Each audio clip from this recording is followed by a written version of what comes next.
Hello friends, GK गुरुजी अड्डा के YouTube platform पे मैं शैलेश आप सभी का हार्दिक स्वागत करता हूं। प्यारे साथियों, जैसे कि आप सभी को पता होगा, सीटेट का एग्ज़ाम आप सभी का 14 दिसंबर को होगा और आज हम आप सभी के लिए क्लास 6 की एनसीईआरटी का महामैराथन लेकर के आए हैं।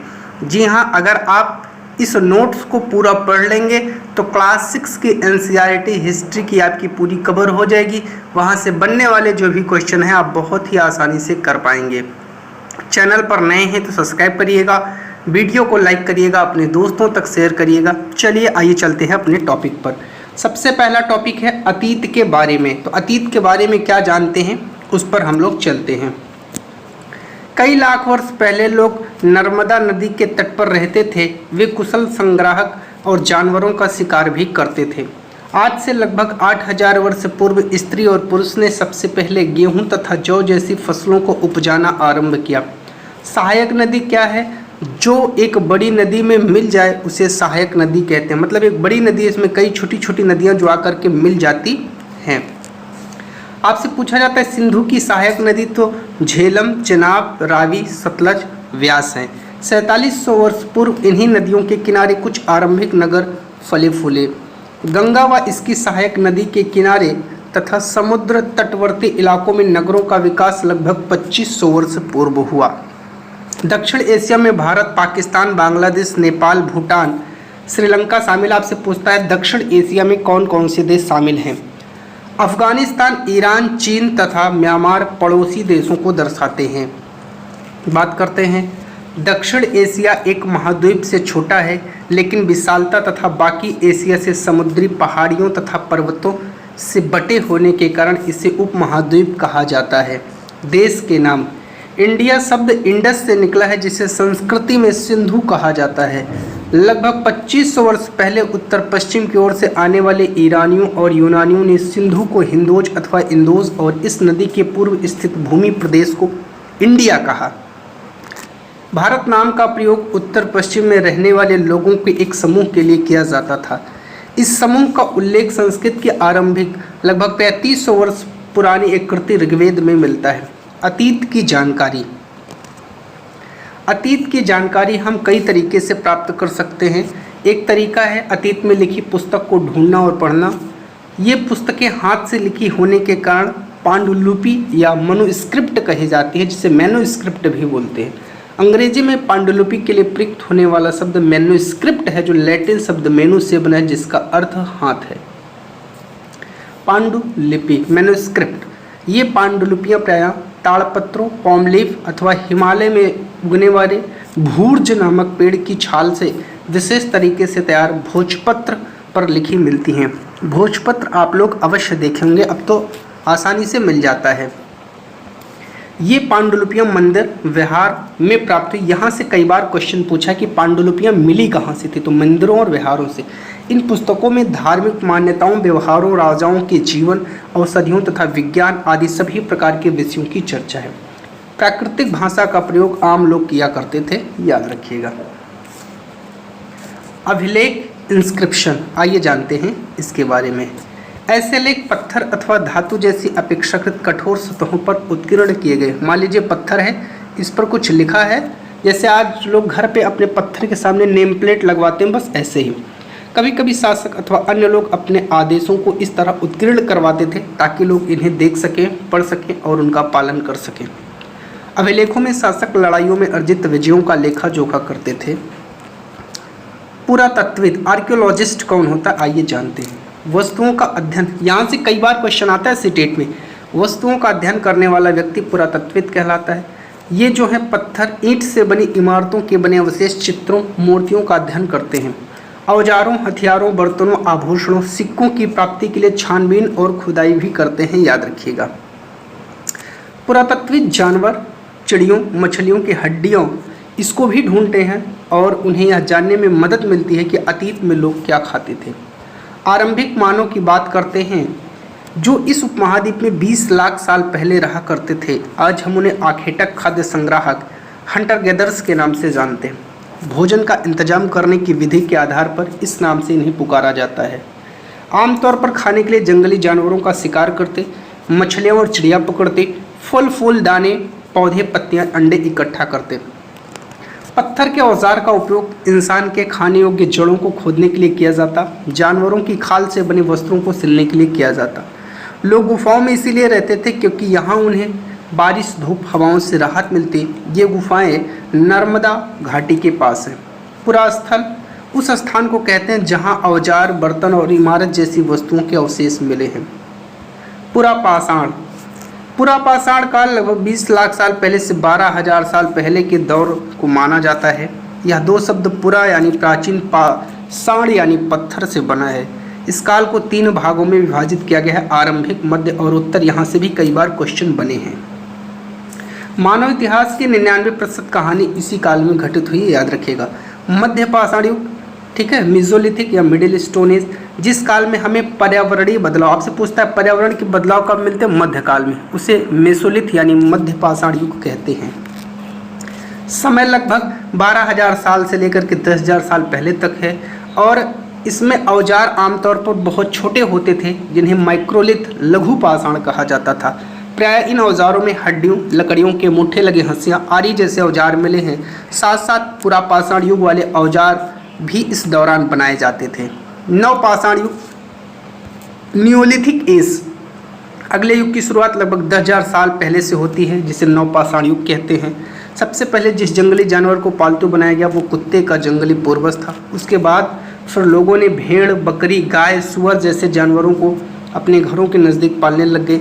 नवपाषाण युग के सबसे प्रसिद्ध पुरास्थलों में से एक चाताल ह्यूर्क तुर्की में है, जहां दूर दराज से स्थानों से कई चीज़ें लाई जाती थी और उनका उपयोग किया जाता था। जैसे सीरिया से लाया गया चकमक पत्थर, लाल सागर की कौड़ियाँ, भूमध्य सागर की सीपियाँ यहाँ मिलती हैं। खेती और पशुपालन, आइए जानते हैं। लोगों द्वारा पौधों को उगाने और जानवरों की देखभाल करने की प्रक्रिया को बसने की प्रक्रिया कहा गया।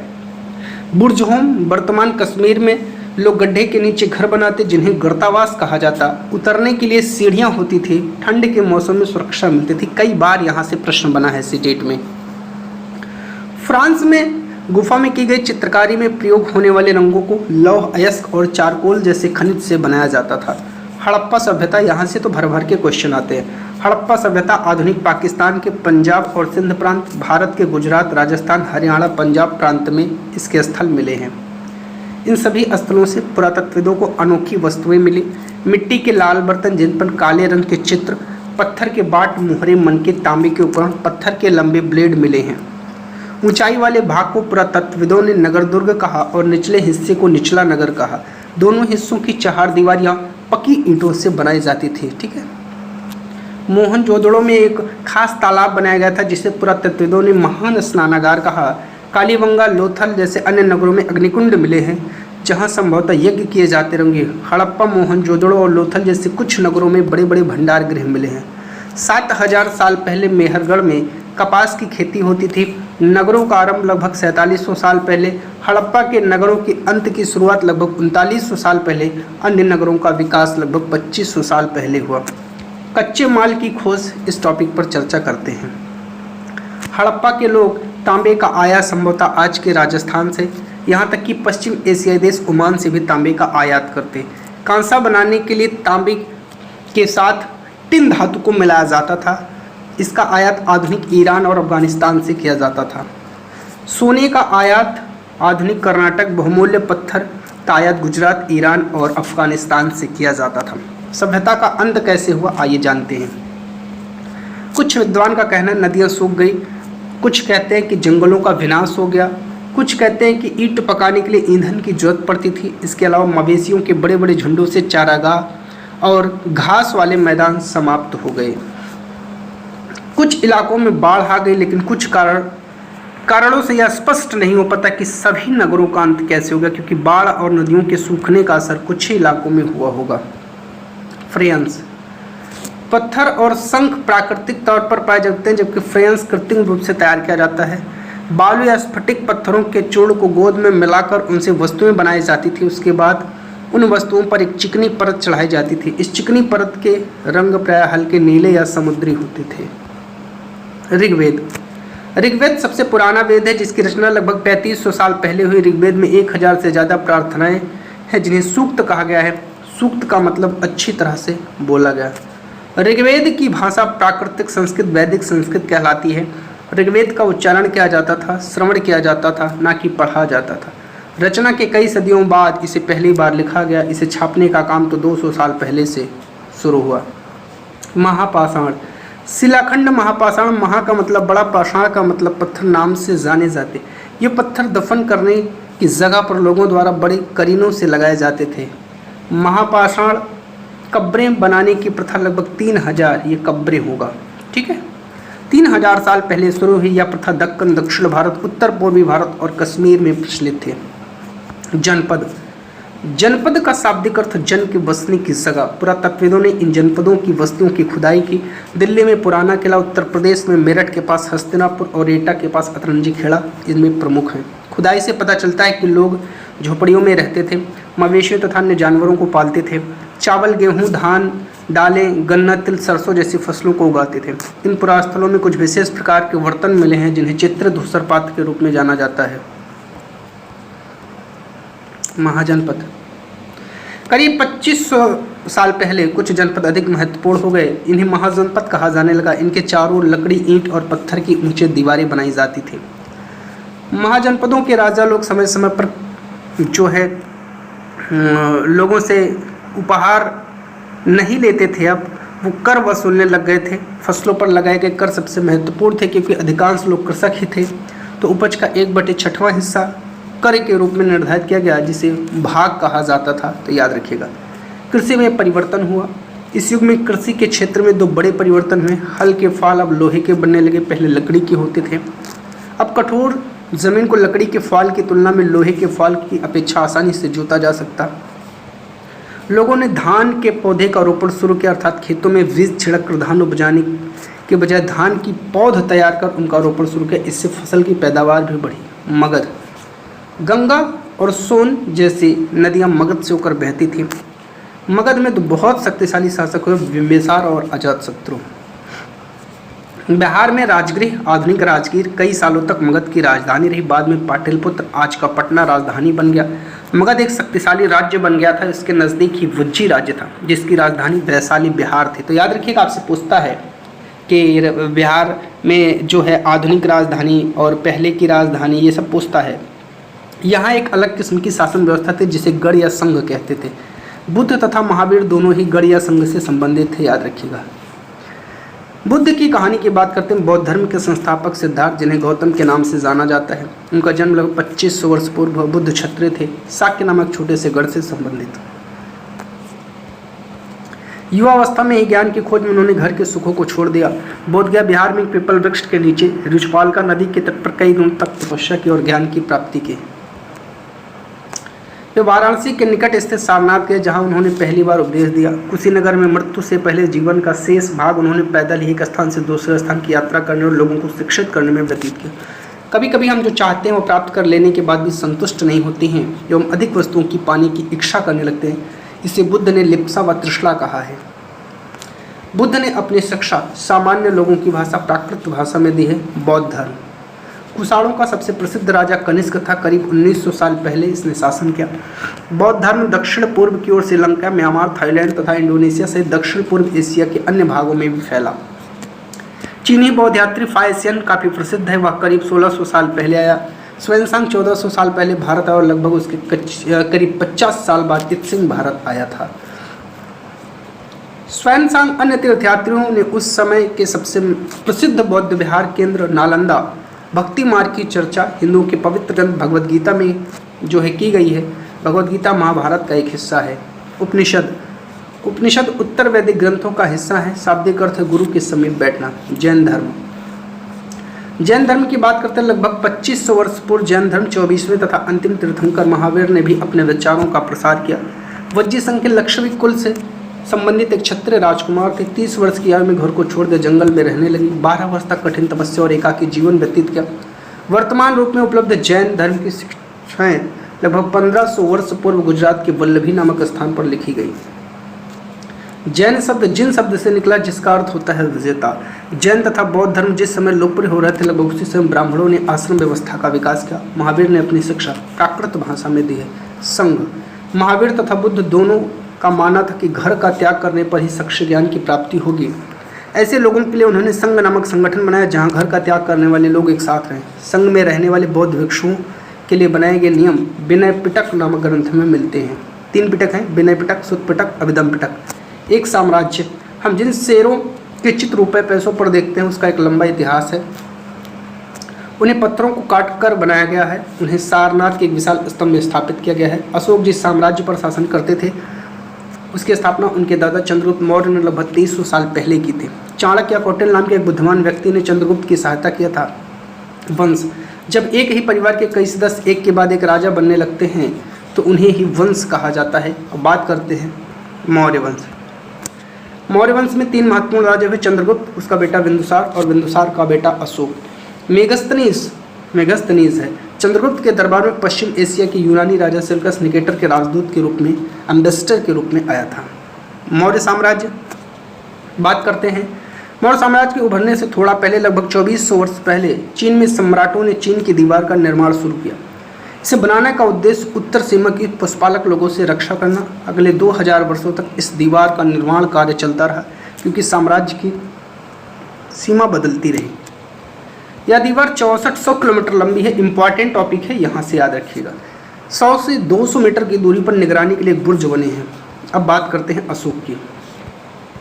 अशोक मौर्य वंश का सबसे प्रसिद्ध शासक है। वह ऐसे पहले शासक है जिन्होंने अभिलेखों द्वारा जनता तक अपने संदेश पहुंचाने की कोशिश की। अभिलेख क्या होते हैं? जो पत्थर पर लिखे गए, मैंने बताया था। अशोक के ज़्यादातर अभिलेख प्राकृत भाषा और ब्राह्मी लिपि में है। धम्म संस्कृत शब्द धर्म का प्राकृतिक रूप है। कलिंग तटवर्ती उड़ीसा का प्राचीन नाम है। अशोक बुद्ध के उपदेशों से प्रेरित थे। अशोक ने धम्म के विचारों को प्रसारित करने के लिए सीरिया, मिस्र, ग्रीस, श्रीलंका में दूत भेजे थे। गांव में रहने वाले लोग, तमिल क्षेत्र में बड़े भूस्वामियों को वेल्लला, साधारण हलवाहों को उर्वार, भूमिहीन मजदूर एवं दास कडेसियार और अधिमाई कहलाते थे। इंपॉर्टेंट है, कई बार यहाँ से क्वेश्चन बना, याद रखिएगा। गांव का प्रधान व्यक्ति ग्राम भोजक, अक्सर एक ही परिवार के लोग इस पद पर कई पीढ़ियों तक बने रहते थे, यानी यह पद अनुमानसिक था।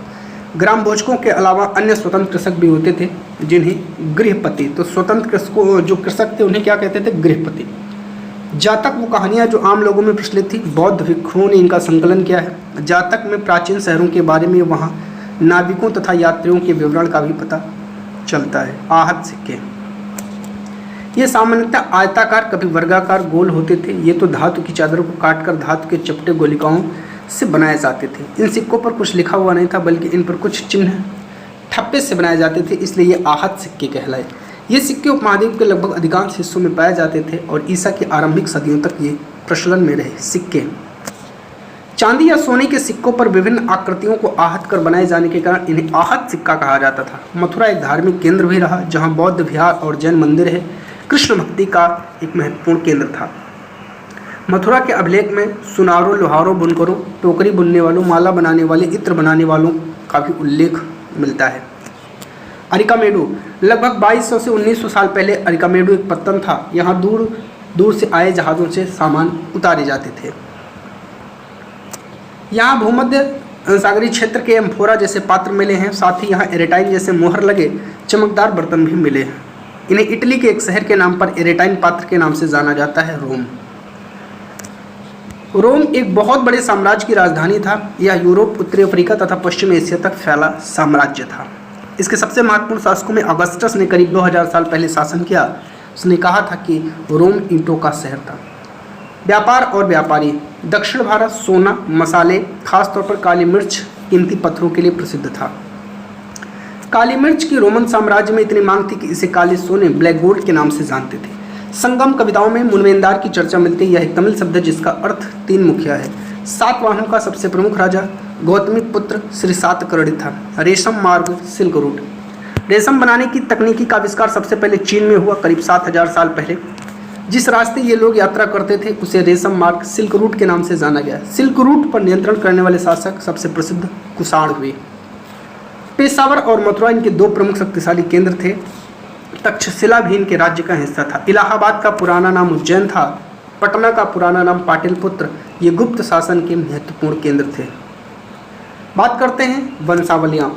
चंद्रगुप्त गुप्त वंश के पहले शासक थे जिन्होंने महाराजा धीराज जैसी बड़ी उपाधि धारण की। समुद्रगुप्त ने भी यह उपाधि धारण की। कवि कालिदास, खगोल शास्त्री आर्यभट्ट इनके दरबार में रहते थे।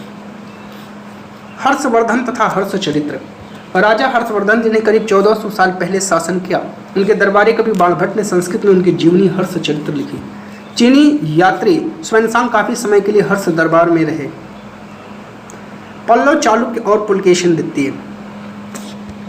पल्लवों का राज्य उनकी राजधानी कांचीपुरम के आसपास के क्षेत्रों से लेकर कावेरी नदी के डेल्टा तक फैला था, जबकि चालुक्यों का राज्य कृष्णा तुंगभद्रा नदियों के बीच स्थित था।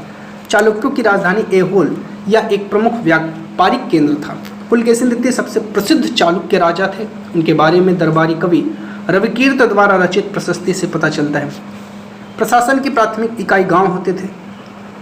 कालिदास ने अपने नाटकों में राज दरबार के जीवन के चित्रण के लिए प्रसिद्ध है। उनका सबसे प्रसिद्ध नाटक अभिज्ञान शाकुंतलम है। अरब में रहने वाले अन्य लोगों में वेदुयन थे जो घुमक्कड़ कबीले के होते थे।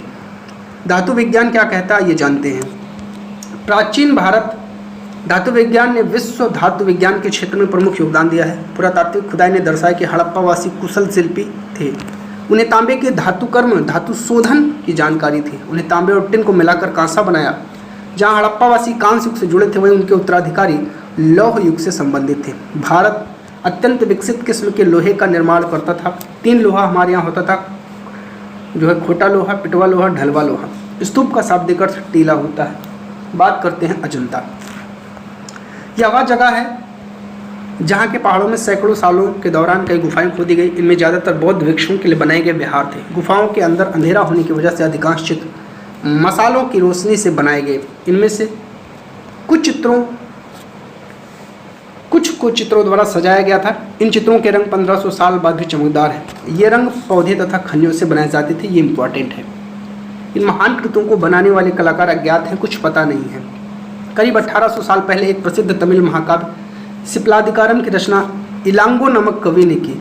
तमिल महाकाव्य मणिमेखलाई को करीब 1400 साल पहले सप्तनार द्वारा लिखा गया। कालिदास संस्कृत में लिखते थे। यहाँ मोस्ट इंपॉर्टेंट है, यहाँ से भी कई बार प्रश्न बने हैं सीटेट में। पुराण।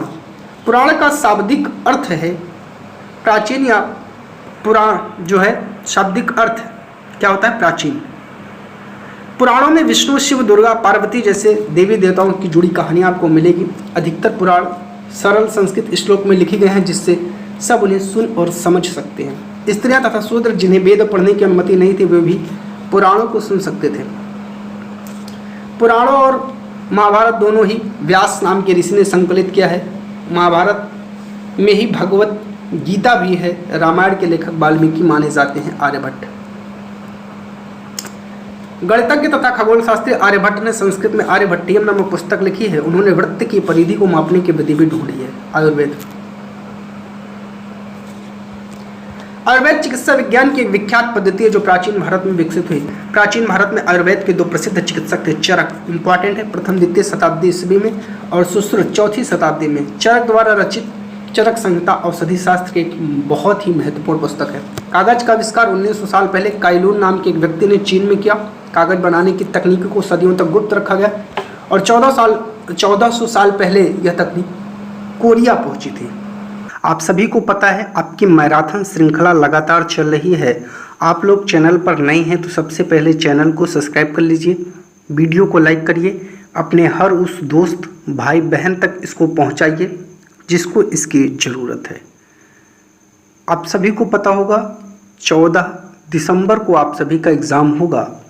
उसी को ध्यान में रखते हुए लगातार आपकी मैराथन श्रृंखला शुरू कर दी गई है और भी जितनी इम्पॉर्टेंट चीज़ें हैं वो सभी आपके लिए करवाई जाएंगी। ठीक है, चलिए बात करते हैं शब्दावली टर्मिनोलॉजीज। चलिए, हिंदुस्तान शब्द आज हम इसे आधुनिक राष्ट्र राज्य भारत के अर्थ में लेते हैं, लेकिन 13वीं सदी में जब फारसी के इतिहासकार मिनहाज ए सिराज ने हिंदुस्तान शब्द का प्रयोग किया था तो उसका आशय पंजाब, हरियाणा, गंगा यमुना के बीच में स्थित इलाकों तक ही सीमित था। अर्थात उस समय हिंदुस्तान कहने से सिर्फ पंजाब, हरियाणा और गंगा यमुना के बीच के क्षेत्र को समझा जाता है कि हिंदुस्तान है। उसने इस शब्द का राजनीतिक अर्थ में उन इलाकों के लिए इस्तेमाल किया जो दिल्ली सुल्तान के अधिकार क्षेत्र में आते थे। सल्तनत के प्रसार के साथ साथ इस शब्द के अंतर्गत आने वाले क्षेत्र भी बढ़ते गए, लेकिन हिंदुस्तान शब्द में दक्षिण भारत का समावेश कभी नहीं हुआ। ये लाइन अब आपके लिए महत्वपूर्ण बन जाती है। अगर आपसे पूछा जाए क्या हिंदुस्तान शब्द में दक्षिण भारत का समावेश हुआ था, तो नहीं, कभी नहीं हुआ था, याद रखिएगा। बात करते हैं आगे। इसके विपरीत 16वीं सदी के आरंभ में बाबर ने हिंदुस्तान शब्द का प्रयोग इस उपमहाद्वीप के भूगोल, पशु पक्षी और यहाँ के निवासियों की संस्कृतियों का वर्णन करने के लिए किया। आप सभी को पता होगा अभिलेखागार क्या होता है, जहाँ पर सभी सरकारी कागजात सुरक्षित रखे जाते एक जगह होती है।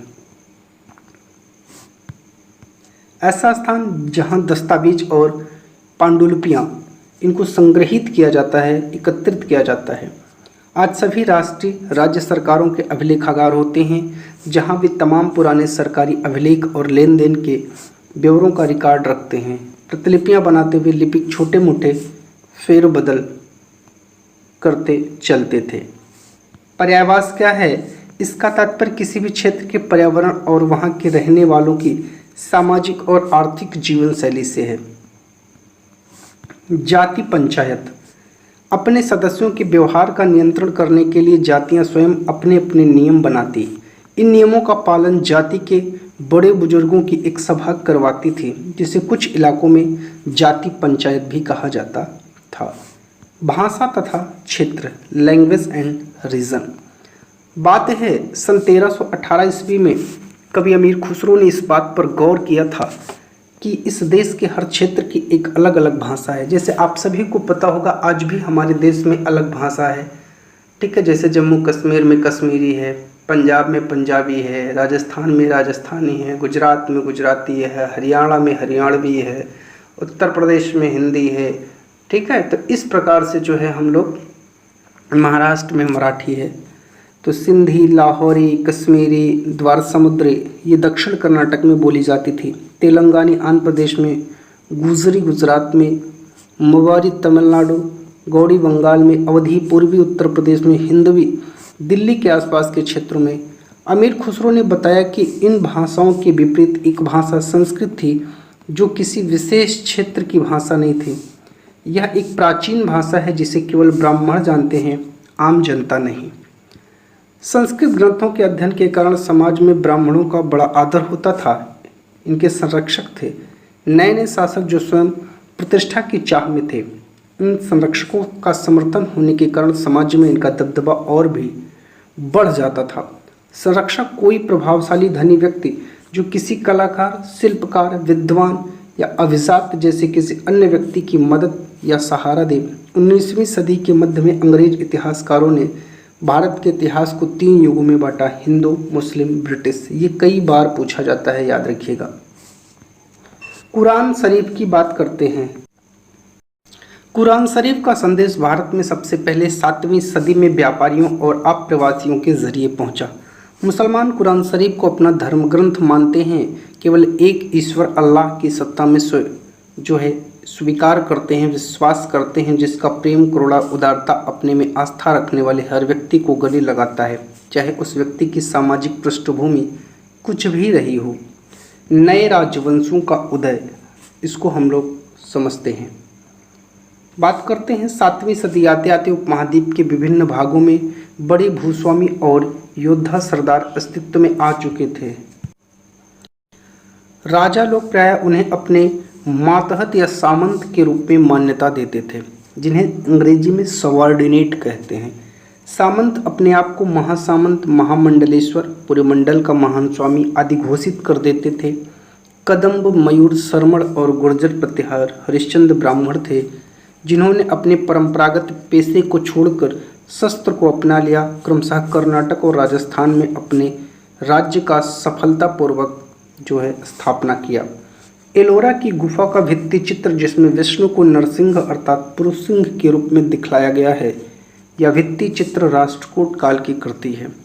महाराजा धीराज राजाओं के राजा को कहा जाता है और त्रिभुवन चक्रवर्ती तीनों भुवनों का स्वामी होता है। तमिलनाडु में शासन करने वाले चोल वंश के अभिलेखों में विभिन्न किस्म के करों के लिए 400 से ज़्यादा सूचक शब्द मिले हैं। सबसे अधिक उल्लिखित है वेट्टी, जो नगद की बजाय जबरन श्रम के रूप में लिया जाता था। मोस्ट इम्पॉर्टेंट है, नोट कर लीजिएगा, वेट्टी से हर बार क्वेश्चन बनता है, हर साल लगभग। प्रशस्तियाँ और भूमि अनुदान, आइए इनके बारे में जानते हैं। प्रशस्तियों में ऐसे ब्यौरे होते हैं जो शब्दतः सत्य नहीं भी हो सकते, लेकिन ये प्रशस्तियाँ हमें बताती हैं कि शासक खुद को कैसा दर्शाना चाहते थे।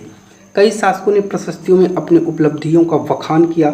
संस्कृत में लिखी गई ग्वालियर मध्य प्रदेश में पाई गई एक प्रशस्ति में प्रतिहार नरेश नागभट्ट के कामों का वर्णन मिलता है। राजा लोग प्राय ब्राह्मणों को भूमि अनुदान से पुरस्कृत करते।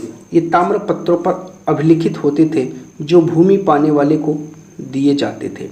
12वीं सदी में एक बृहद संस्कृत काव्य की इसकी रचना की गई, जिसमें कश्मीर पर शासन करने वाले राजाओं का इतिहास दर्ज है।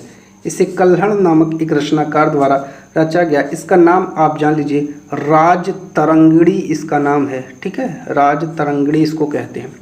शासकों ने बड़े मंदिरों का निर्माण करवाकर भी अपनी सत्ता और संसाधनों का प्रदर्शन करने का प्रयास किया। इसलिए जब वे एक दूसरे के राज्यों पर आक्रमण करते तो मंदिरों को अपना निशाना बनाते। यहाँ से भी कई बार प्रश्न बना है। अफगानिस्तान के गजनी का सुल्तान महमूद ऐसे शासकों में सबसे प्रसिद्ध है। उसने गुजरात के सोमनाथ मंदिर को 1025 ईस्वी में लूटा था, ये भी याद रखिएगा। उसने अलबरूनी नामक एक विद्वान को इस उपमहाद्वीप का लेखा जोखा करने का काम सौंपा। अरबी में लिखी गई उसकी कृति किताब उल हिंद आज भी इतिहासकारों के लिए महत्वपूर्ण स्रोत है। मोस्ट इम्पॉर्टेंट है अलबरूनी की किताब, याद रखिएगा। चाहमान जो बाद में चौहान के रूप में जाने गए, दिल्ली और अजमेर के आसपास के क्षेत्रों में शासन करते थे। क्षेत्र को नोट कर लीजिएगा, पूछता है। चामानों का सबसे प्रसिद्ध शासक था पृथ्वीराज तृतीय, जिसे सुल्तान मोहम्मद गौरी जो अफगान शासक था 1191 में हारा है, लेकिन दूसरे ही साल 1192 में उसके हाथों से हार जाता है। चोल शासक, अच्छा एक चीज़ इसको और, अच्छा ठीक है, चलिए चोल शासक की बात करते हैं। राजराज प्रथम ने सबसे शक्तिशाली चोल शासक इसको माना जाता है। राजराज के पुत्र राजेंद्र प्रथम, उसने गंगा घाटी, श्रीलंका, दक्षिण पूर्व एशिया के देशों पर हमला किया। इन अभियानों के लिए उसने जल सेना भी बनाई थी। राजराज और राजेंद्र प्रथम द्वारा बनाए गए तंजावुर और गंगईकोंड चोलपुरम के मंदिर स्थापत्य और मूर्तिकला की दृष्टि से एक चमत्कार है। तो ये याद रखिएगा, दोनों पूछा जाता है। राजराज ने तंजावुर और राजेंद्र प्रथम ने गंगईकोंड चोलपुरम। जलद्वार पारंपरिक रूप से एक लकड़ी या धातु बाधा है जो आमतौर पर पानी के स्तर को नियंत्रित और नदियों और नहरों में दर प्रवाह को संचालित करता है। किसानों की बस्तियों को उर्क कहा जाता था। सिंचित खेती के लिए बहुत जो है समृद्धि हो गई थी। इस तरह के गांव के समूह को नाडू कहा जाता है, ये भी याद रखिएगा। अभिलेख और लिखित सामग्री, उत्तर मेरु अभिलेख के अनुसार सभा की सदस्यता के लिए इच्छुक लोगों को ऐसी भूमि का स्वामी होना चाहिए जहां से भू राजस्व वसूला जाता है।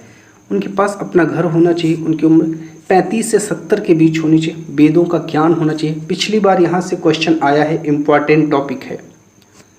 उन्हें प्रशासनिक मामलों की अच्छी जानकारी होनी चाहिए। ईमानदार होना चाहिए। पिछले 3 सालों में किसी समिति का सदस्य रहा है तो वह किसी और समिति का सदस्य नहीं बन सकता। जिसने अपने अपने संबंधियों के खाते जमा नहीं कराए वह चुनाव नहीं लड़ सकता। तोमरों और चौहानों के राज्यकाल में ही दिल्ली वाणिज्य का एक महत्वपूर्ण केंद्र बन गया। यहाँ देहलीवाल कहे जाने वाले सिक्के भी ढाले जाते थे जो काफ़ी प्रचलन में थे। न्याय चक्र की बात करते हैं। 13वीं सदी के इतिहासकार फ़क्र मुदब्बिर ने लिखा है, इम्पॉर्टेंट है, राजा का काम सैनिकों के बिना नहीं चल सकता, सैनिक वेतन के बिना नहीं चल सकते। वेतन आता है किसानों से एकत्रित किए गए राजस्व से, मगर किसान भी राजस्व तभी चुका सकेंगे जब वे खुशहाल और प्रसन्न हों।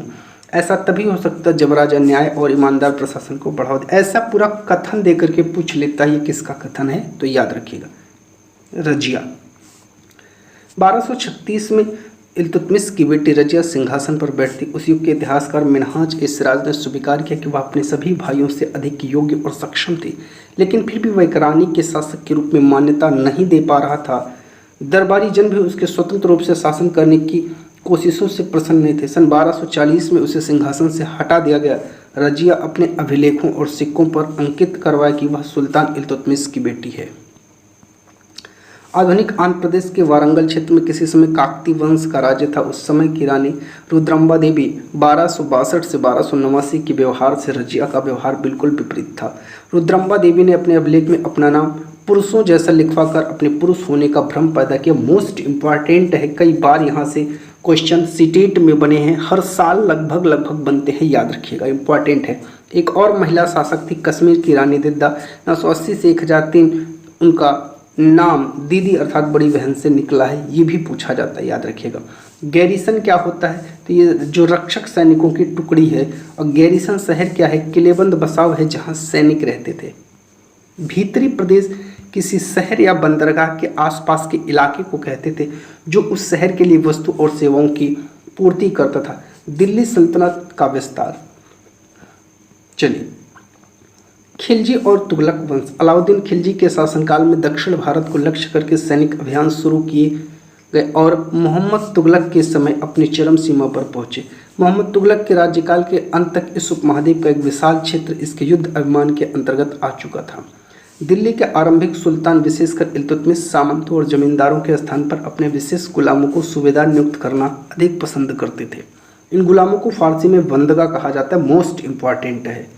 इन्हें सैनिक सेवा के लिए खरीदा जाता था। इन्हें राज्य के कुछ बहुत ही महत्वपूर्ण राजनीतिक पदों पर काम करने के लिए बड़ी सावधानी से प्रशिक्षित किया जाता था और ये बहुत वफादार होते थे। फारसी तवारीख के लेखकों ने निचले खानदान के लोगों को ऊंचे पदों पर बैठाने के लिए दिल्ली के सुल्तानों की आलोचना भी किया है। अलाउद्दीन खिलजी के शासनकाल में भू राजस्व, लैंड रेवेन्यू के निर्धारण और वसूली के कार्य को राज्य अपने नियंत्रण में ले लिया था।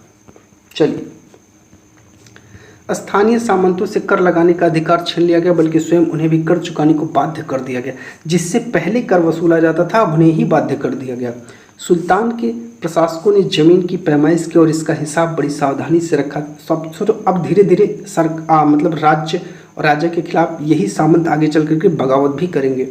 उस समय 3 तरह के कर चलते थे, याद रखिएगा, इंपॉर्टेंट है। एक तो कृषि पर था जिसे खराज कहा जाता था। तो ऐसे याद रखिएगा, कृषि पर क्या था, खराज था, जो किसान की उपज का लगभग 50% था। मवेशियों पर था, घरों पर था। इब्न बतूता 14वीं सदी में अफ्रीकी देश मोरक्को से भारत आया था, याद रखिएगा। 12वीं सदी के आखिरी दशक में कुव्वत उल इस्लाम मस्जिद बनी। उसकी मीनारे, यह जामा मस्जिद दिल्ली के सुल्तान द्वारा बनाए गए सबसे पहले शहर में स्थित है। इतिहास में इस शहर को देहली ए कुहना, पुराना शहर कहा गया। इस मस्जिद का इल्तुतमिश और अलाउद्दीन खिलजी ने विस्तार किया। मीनार 3 सुल्तानों कुतुबुद्दीन ऐबक, इल्तुतमिश और फिरोज शाह तुगलक द्वारा बनवाई गई। ठीक है। चंगेज खां के नेतृत्व में मंगोलों ने 1219 में उत्तर पूर्वी ईरान में ट्रांस ऑक्सियाना, जिसे आधुनिक उज्बेकिस्तान कहते हैं, उस पर हमला किया और इसके तुरंत बाद ही दिल्ली सल्तनत को उनका आक्रमण झेलना पड़ा। अलाउद्दीन खिलजी और मोहम्मद तुगलक के शासनकालों के आरंभ में दिल्ली पर मंगोलों के आक्रमण बढ़ गए। इससे मजबूर होकर दोनों ही सुल्तानों को एक विशाल स्थानीय सेना रखनी पड़ी या खड़ी करनी पड़ी। मंगोलों के आक्रमण का सामना करने के लिए अलाउद्दीन खिलजी द्वारा उठाए गए कुछ महत्वपूर्ण कदम। अलाउद्दीन खिलजी ने अपने सैनिकों के लिए सीरी नामक एक नया गैरिसन शहर बनाया और इकता के स्थान पर इसने नगद वेतन शुरू कर दिया और भरपेट जो है भोजन की समस्या को दूर करने के लिए किसानों की पैदावार का 50% हिस्सा कर के तौर पर इसने वसूलना शुरू कर दिया ताकि सैनिकों को किसी भी प्रकार की दिक्कत न हो। अलाउद्दीन के प्रशासनिक कदम काफ़ी सफल है और इतिहासकारों ने कीमतों में कमी और बाजार में वस्तुओं की कुशलता से आपूर्ति के लिए उसके शासनकाल की बहुत प्रशंसा की है। कहा जाता है कि इसने नियम बनाए थे, अगर नियम के विपरीत कोई भी काम होता था तो हर व्यक्ति को दंड मिलता था। मंगोल आक्रमण के खतरे का भी उस समय सफलतापूर्वक इसने सामना किया। मंगोलों के आक्रमण का सामना करने के लिए मोहम्मद तुगलक द्वारा उठाए गए महत्वपूर्ण कदम। अच्छा, ये जो है क्या करता है, नया गैरिसन शहर बनाने के स्थान पर दिल्ली के 4 शहरों में सबसे पुराने शहर देहली ए कुहना को निवासियों से खाली करवाकर वहां सैनिकों की छावनी बनवा देता है। सेना को खिलाने के लिए उसी इलाके से खाद्यान्न इकट्ठा किया। सैनिकों की विशाल संख्या की जरूरतें पूरी करने के लिए सुल्तान ने अतिरिक्त कर भी लगाया। मोहम्मद तुगलक भी अपने सैनिकों को नगद वेतन देता था, लेकिन कीमतों पर नियंत्रण करने की जगह उसने टोकन या सांकेतिक, ठीक है, ये सांकेतिक है, मुद्रा चलाई। ये सिक्के धातु के बने होते थे, लेकिन सोने या चांदी के ना होकर के सस्ती धातुओं के होते थे। मोहम्मद तुगलक के द्वारा उठाए गए प्रशासनिक कदम बेहद असफल रहे। कश्मीर पर उसका आक्रमण पूरी तरीके से विफल होता है। सल्तनत के इतिहास में पहली बार दिल्ली के सुल्तान ने मंगोल इलाके को फतह करने के अभियान की योजना बनाई थी, जहां अलाउद्दीन खिलजी का बल प्रतिरक्षा पर था, वहीं मोहम्मद तुगलक के द्वारा उठाए गए कदम मंगोलों के विरुद्ध सैनिक आक्रमण की योजना का हिस्सा था। शेर शाह सूरी बिहार का था, सासाराम बिहार।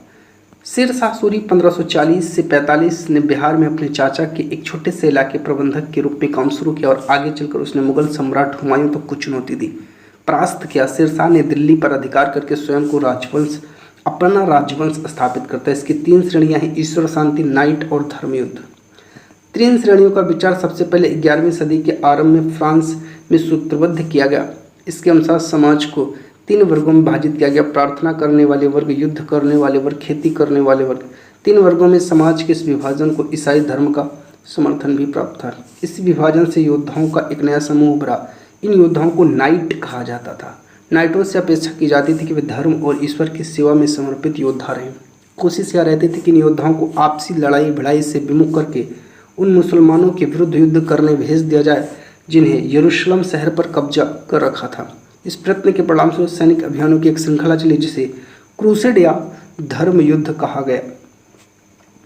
अब बात आती है मुगल साम्राज्य। मुगल 2 महान शासक वंशों के वंशज थे। माता की ओर से भी मंगोल शासक चंगेज खान के उत्तराधिकारी थे, तो पिता की ओर से भी ईरान, इराक और वर्तमान तुर्की के शासक तैमूर के वंशज थे।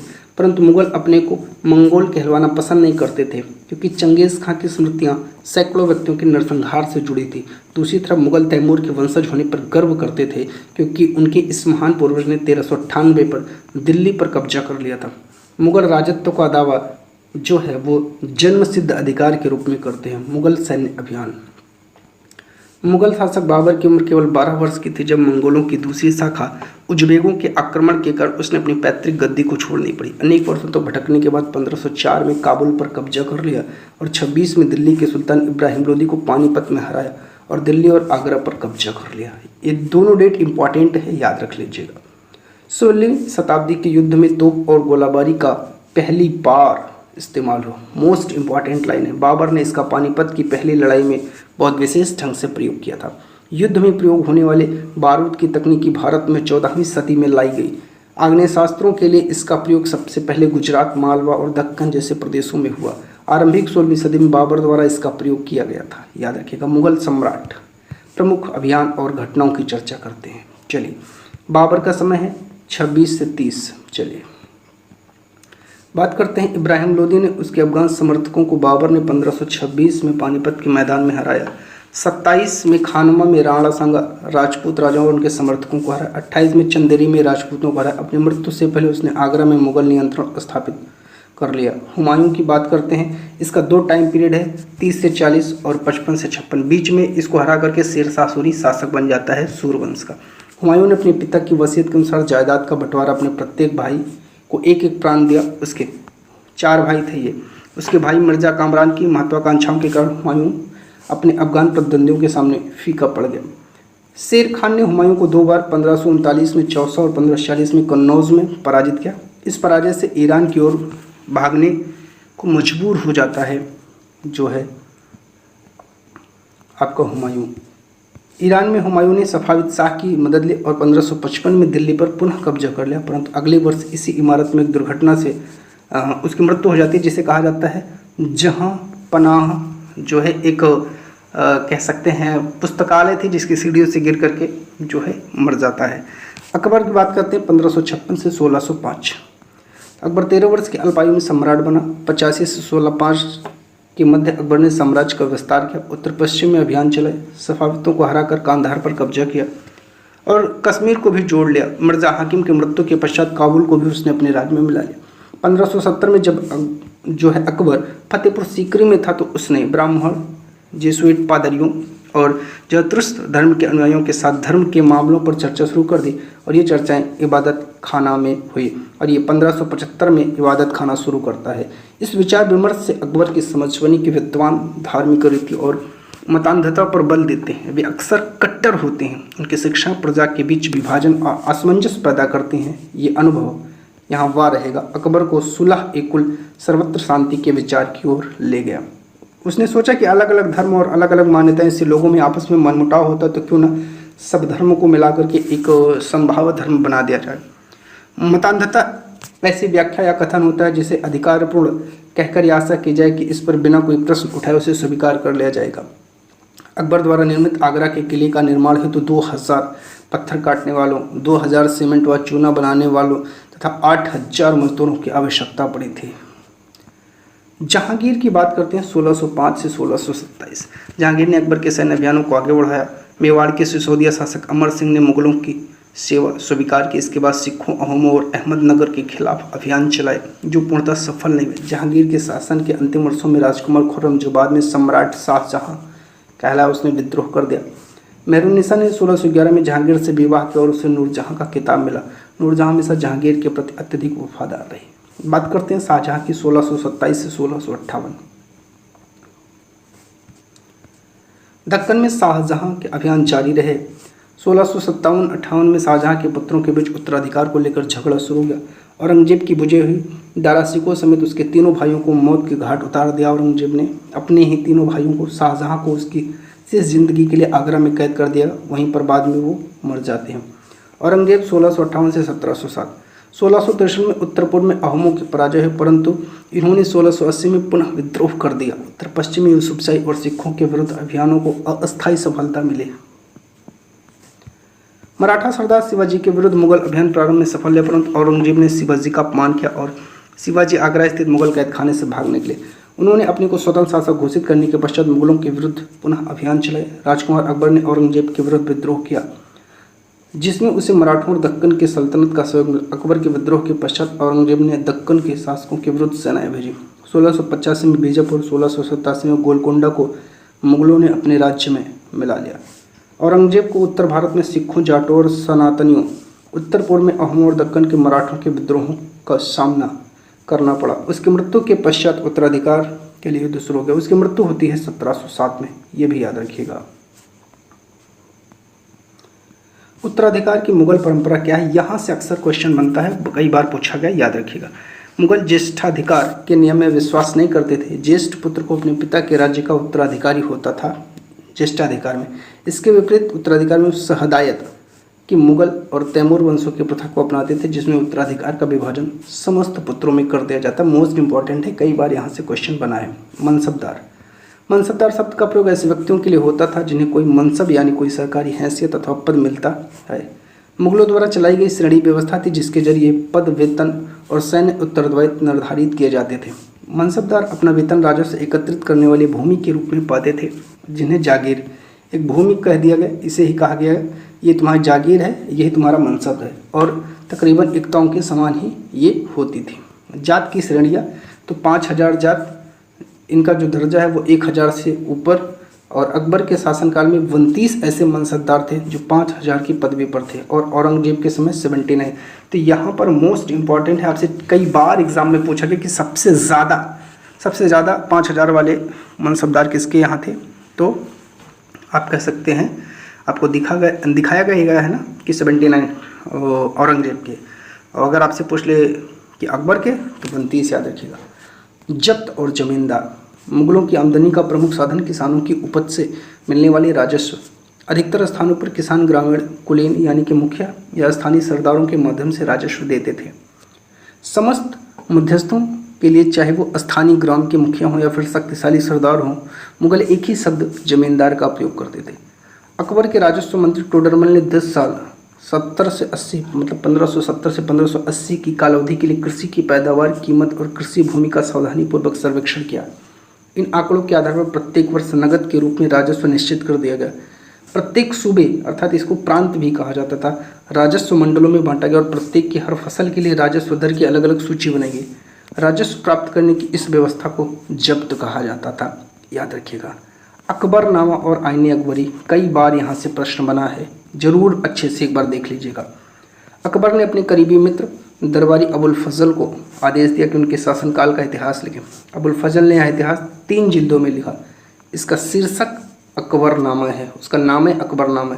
पहली जिल्द में अकबर के पूर्वजों का बयान और दूसरी जिल्द में अकबर के शासनकाल की घटनाओं का विवरण, तीसरी जिल्द में आईने अकबरी है। अकबर के प्रशासन, घराने, सेना, राजस्व, साम्राज्य के भूगोल का पूरा ब्यौरा मिलता है। इसके समकालीन भारत के लोगों की परंपराओं और संस्कृतियों का भी विस्तृत वर्णन है। आईने अकबरी का सबसे रोचक आयाम है विविध प्रकार की चीज़ों, फसलों, पैदावार, कीमतों, मजदूरी और राजस्व का सांख्यिकी विवरण भी इसमें देखने को मिलता है। प्रशासन के मुख्य अभिलक्षण अकबर ने निर्धारित किए और इसका विस्तृत वर्णन अबुल फजल के अकबरनामा विशेषकर आईने अकबरी में मिलता है। अबुल फजल के अनुसार साम्राज्य कई प्रांतों में बटा था जिन्हें सूबा कहा जाता था। सूबों के प्रशासक सूबेदार कहलाते थे जो राजनीतिक और सैनिक दोनों प्रकार के कार्यों का निर्वहन करते थे। प्रत्येक प्रांत में केवल एक ही वित्तीय अधिकारी होता था जिसे दीवान कहते थे। तो दीवान कौन था? एक वित्तीय अधिकारी होता था, याद रखिएगा। सुलह ए कुल क्या है, आइए जानते हैं। चलिए, अकबर की सुलह ए कुल की नीति उसके पुत्र जहांगीर ने इस प्रकार वर्णन की कि ईश्वरी अनुकंपा के विस्तृत आंचल में सभी वर्ग और सभी धर्म के अनुयायियों की एक ही जगह, इसलिए उसके विशाल साम्राज्य में जिसकी चारों ओर की सीमाएं केवल समुद्र से ही निर्धारित होती हैं, विरोधी धर्मों के अनुयायियों और तरह तरह के अच्छे बुरे विचारों के लिए जगह थी। जहाँ असहिष्णुता का मार्ग बंद था, यहाँ सुन्नी और शिया एक ही मस्जिद में इकट्ठे होते थे, ईसाई और यहूदी एक ही गिरजाघर में प्रार्थना करते थे। उसने सुसंगत तरीके से सार्विक शांति या सुलह ए कुल के सिद्धांत का पालन किया। कुतुब मीनार की बात करते हैं। कुतुब मीनार एक 5 मंजिला इमारत है, मोस्ट इंपॉर्टेंट है, याद रखिएगा, 5 मंजिला है। अभिलेखों की पट्टियाँ इसके पहले छज्जे के नीचे हैं। इस इमारत की पहली मंजिल का निर्माण कुतुबुद्दीन ऐबक ने 1199 में करवाया तथा शेष मंजिल का निर्माण 1229 के आसपास इल्तुतमिश द्वारा करवाया गया। कई वर्षों से यह इमारत आंधी, तूफान तथा भूकंप की वजह से क्षतिग्रस्त हो गई थी।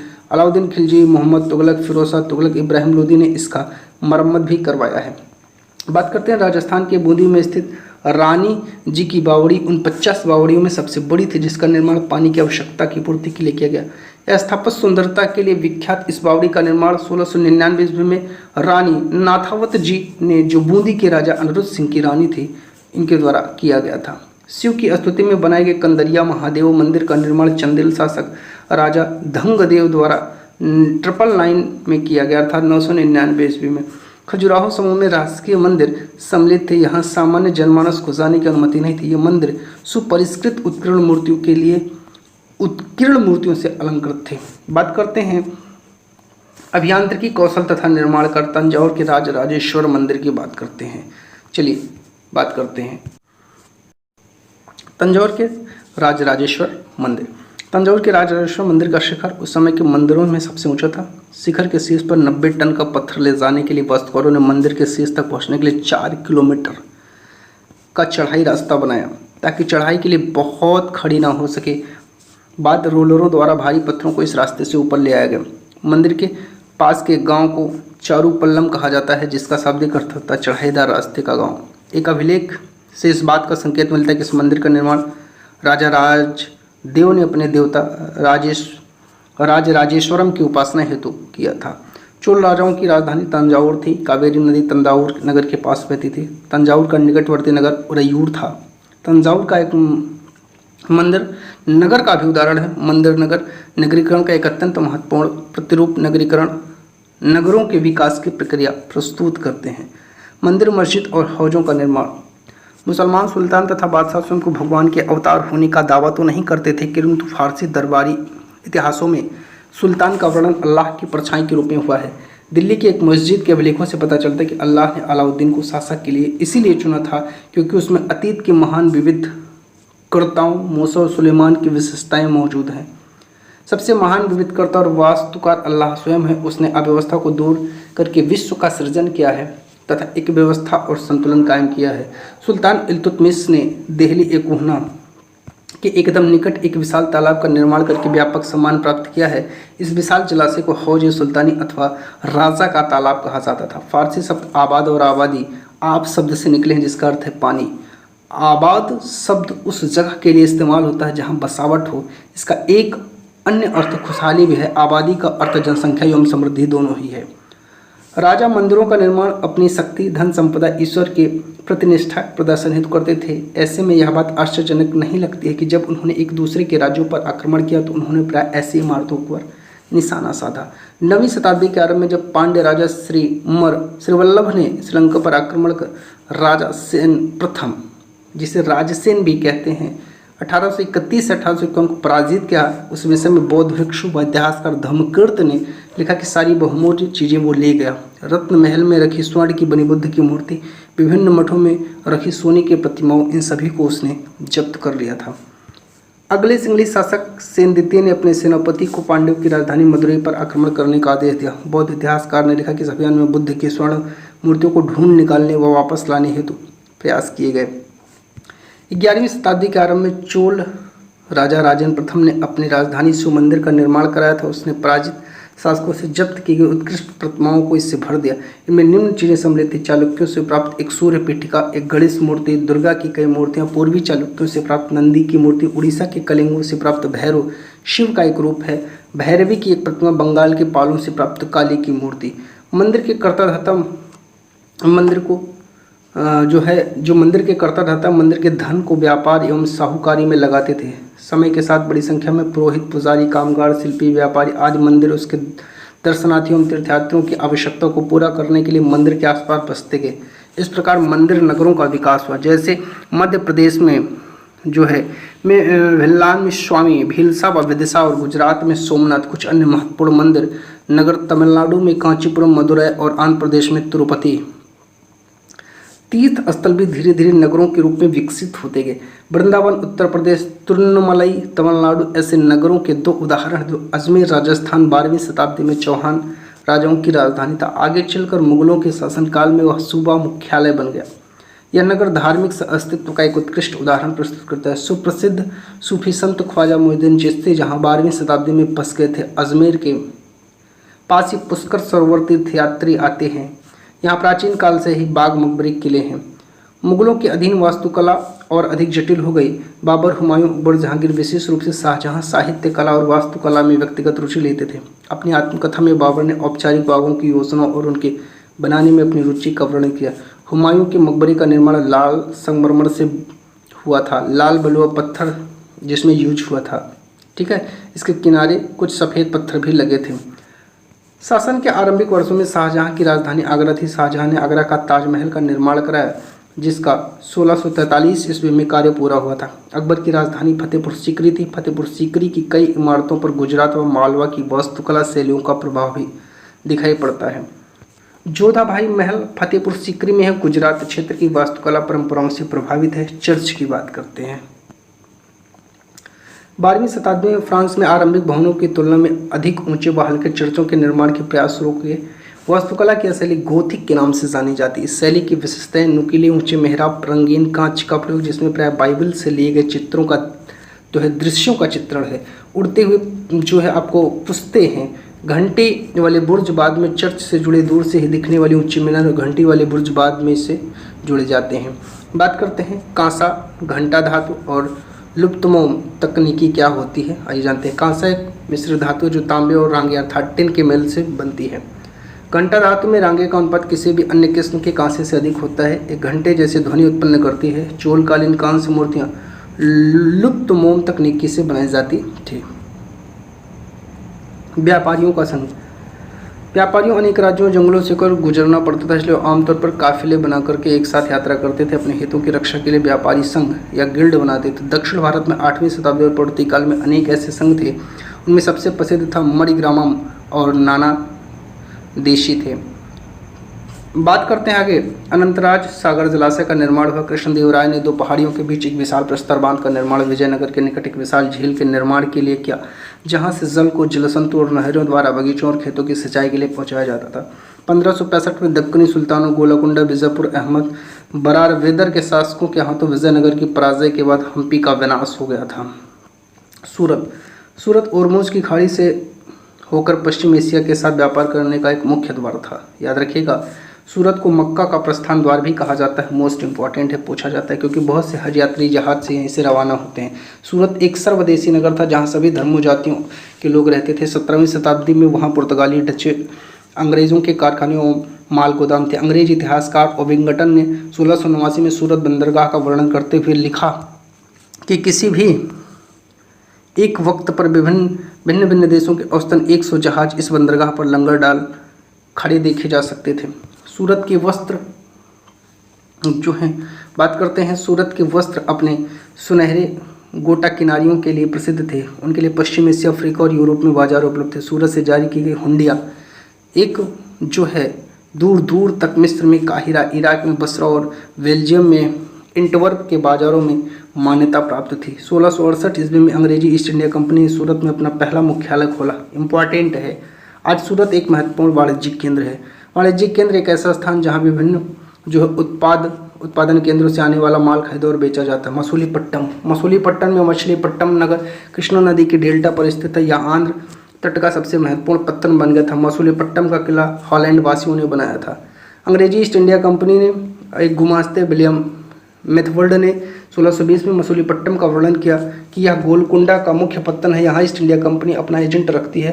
पहले यह गरीब मछुआरा नगर था। गोलकुंडा की कुतुबी शाही शासकों ने कपड़ों, मसालों और अन्य चीज़ों की बिक्री पर शाही अधिकार लागू किया, जिससे कि वहाँ का व्यापार पूरी तरीके से ईस्ट इंडिया कंपनी के हाथों में न जाने पाए। जब कंपनी के व्यापारी बम्बई, कलकत्ता और मद्रास चले गए, तब मसूलीपट्टनम अपने व्यापार और समृद्धि दोनों को ही खो बैठता है और 18वीं सदी के दौरान उसका अधःपतन हो गया। नए नगर और व्यापारी 18वीं शताब्दी में बम्बई, कलकत्ता, मद्रास नगरों का उदय हुआ, जो कि आज के प्रमुख महानगर भी हैं। शिल्प और वाणिज्य में बड़े बड़े परिवर्तन हुए जब बुनकर जैसे कारीगर तथा सौदागर यूरोपीय कंपनियों द्वारा इन नए नगरों में स्थापित ब्लैक टाउन्स में स्थापित हो गए। ब्लैक यानी देसी व्यापारियों और शिल्पकारों को ब्लैक टाउन्स में सीमित कर दिया गया, जबकि गोरे शासकों ने मद्रास में फोर्ट सेंट जॉर्ज और कलकत्ता में फोर्ट सेंट विलियम की शानदार कोठियों में अपने आवास बनाए। तो याद रखिएगा कौन से आवास का है, वास्को डी गामा और क्रिस्टोफर कोलंबस। 15वीं शताब्दी में यूरोपीय नाविकों द्वारा समुद्री मार्ग खोजने के अभूतपूर्व कार्य किए गए। उनमें से अनेक नाविक भारतीय उपमहाद्वीप तक पहुंचने का मार्ग खोजने और मसाले प्राप्त करने की इच्छा से प्रेरित थे। पुर्तगाली नाविक वास्को डी गामा अटलांटिक महासागर के साथ साथ यात्रा करते हुए केप ऑफ गुड होप से निकलकर हिंद महासागर पार करके भारत पहुंचे। उसने अपनी पहली यात्रा को पूरा करने के लिए 1 वर्ष से भी अधिक समय लगा दिया। 1498 में कालीकट पहुंचा और अगले वर्ष पुर्तगाल की राजधानी लिस्बन वापस लौट गया। इस समुद्री यात्रा के दौरान उसने 4 में से 2 जहाज नष्ट हो गए। 170 यात्रियों में से केवल 54 जीवित बचे। इन प्रत्यक्ष खतरों के बावजूद जो मार्ग खोले या खोज भी अत्यंत लाभकारी सिद्ध हुए। इसके बाद तो अंग्रेज, हॉलैंडवासी और फ्रांसीसी नाविकों ने भी इसका अनुसरण करना प्रारंभ कर दिया। भारत पहुंचने के लिए समुद्री मार्गों की खोज का एक अन्य सुपरिणाम निकला, जिसकी किसी को आशा नहीं थी कि एक इटलीवासी क्रिस्टोफर कोलंबस ने भारत पहुंचने का मार्ग खोजने के लिए अटलांटिक महासागर को पार करके पश्चिम की ओर यात्रा करने का निश्चय किया। उसने सोचा कि पृथ्वी गोल है, इसलिए वह पश्चिम की ओर से भी भारत पहुंच सकता है। वह 1492 ईस्वी में वेस्ट इंडीज़ के तट पर पहुंचा। वेस्ट इंडीज़ का नाम इसी भ्रांति के कारण पड़ा। उसने पीछे स्पेन और पुर्तगाल के नाविक और विजेता भी वहां आते रहे। उन्होंने मध्य और दक्षिण अमेरिका के बड़े बड़े भागों को अपने कब्जे में कर लिया और अक्सर उन प्रदेशों की पहली वाली बस्तियों को भी नष्ट कर दिया। जनजातियाँ, ट्राइब्स। समकालीन इतिहासकारों और मुसाफिरों ने जनजातियों के बारे में बहुत कम जानकारी दी है। कुछ अपवादों को छोड़ दिए तो जनजातीय लोग भी लिखित दस्तावेज नहीं रखते हैं, लेकिन समृद्धि रीति रिवाज और वाचिक मौखिक परंपराओं के भी संरक्षक थे। ये परंपराएं हर नई पीढ़ी को विरासत में मिली थी। आज के इतिहासकार जनजातियों का इतिहास लिखने के लिए इन वाचिक परंपराओं को इस्तेमाल करने लगे हैं। जनजातीय लोग भारत के लगभग हर क्षेत्र में पाए जाते हैं। किसी भी जनजाति का इलाका प्रभाव समय के साथ साथ बदलता रहता था। कुछ शक्तिशाली जनजातियां बड़े इलाकों पर नियंत्रण था। पंजाब में खुखर जनजाति 13वीं-14वीं सदी के दौरान बहुत प्रभावशाली थी। यहाँ बाद में गख्खर लोग ज़्यादा महत्वपूर्ण हो गए। उनके मुखिया कमाल खान गख्खर बादशाह अकबर के मनसबदार तक बन गए थे। उत्तर पश्चिम में एक और विशाल शक्तिशाली जनजाति थी बलोच। ये लोग अलग अलग मुखिया वाले कई छोटे छोटे कुलों में बटे हुए थे। पश्चिमी हिमालय में जो है गडरियों की जो है जनजाति रहती थी। उपमहाद्वीप के सुदूर उत्तर पूर्वी भाग पर नागा, अहोम, कई दूसरी जनजातियों का प्रभुत्व था।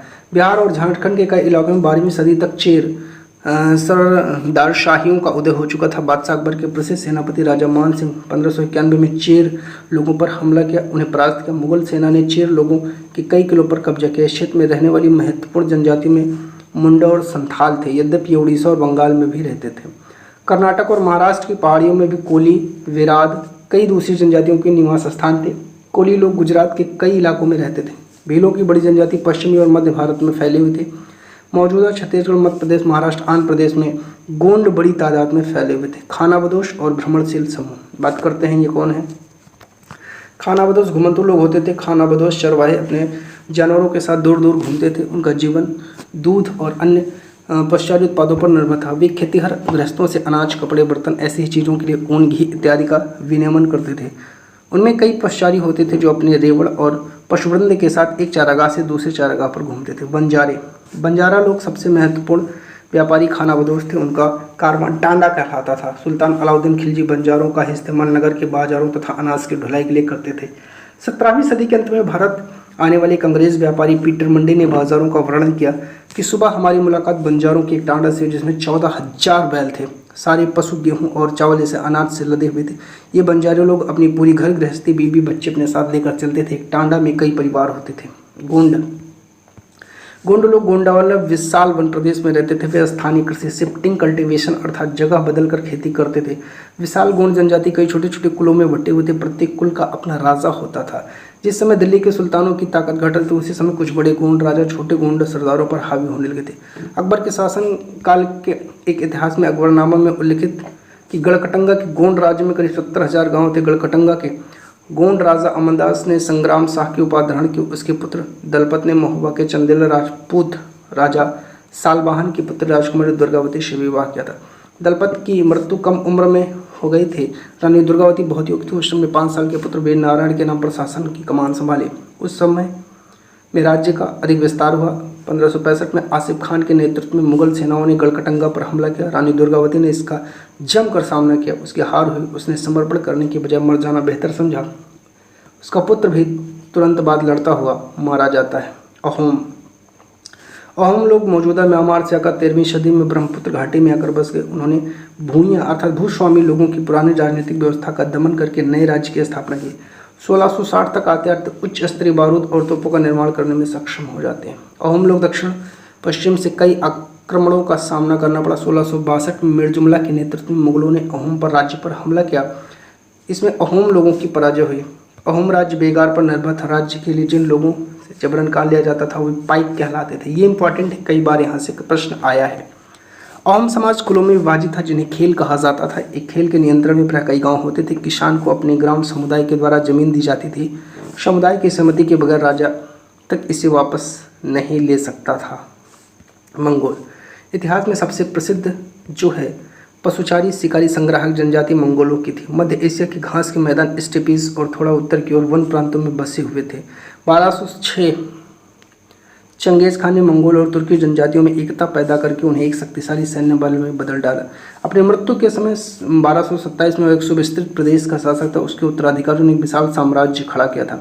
अलग अलग समय में इसके अंतर्गत रूस, पूर्वी यूरोप और चीन, मध्य पूर्व का खासा बड़ा हिस्सा शामिल कर लिया था। मंगोलों के पास सुसंगठित सैन्य एवं प्रशासनिक व्यवस्थाएं थी। विभिन्न जातियों और धार्मिक समूहों के समर्थन पर आधारित थी। चेर और मलयालम भाषा का विकास बात करते हैं जो है महोदयपुरम का चेर राज्य प्रायद्वीप के दक्षिण पश्चिम भाग में जो आज के केरल राज्य का हिस्सा है 9वीं शताब्दी में स्थापित किया गया। संभवतः मलयालम भाषा इस इलाके में बोली जाती थी। शासकों ने मलयालम भाषा लिपि का प्रयोग अपने अभिलेखों में किया। वस्तुतः इस भाषा का प्रयोग उपमहाद्वीप के सरकारी अभिलेखों में किसी क्षेत्रीय भाषा के प्रयोग के रूप में जो है सबसे पहले उदाहरणों में से एक है। 14वीं शताब्दी का एक ग्रंथ लीला तिलकम जो व्याकरण तथा काव्यशास्त्र विषय है मणिप्रवालम शैली में लिखा गया है। मणिप्रवालम का शाब्दिक अर्थ होता है हीरा और मूंगा, जो यहाँ 2 भाषाओं संस्कृत क्षेत्रीय भाषा के साथ साथ प्रयोग की ओर संकेत करता है।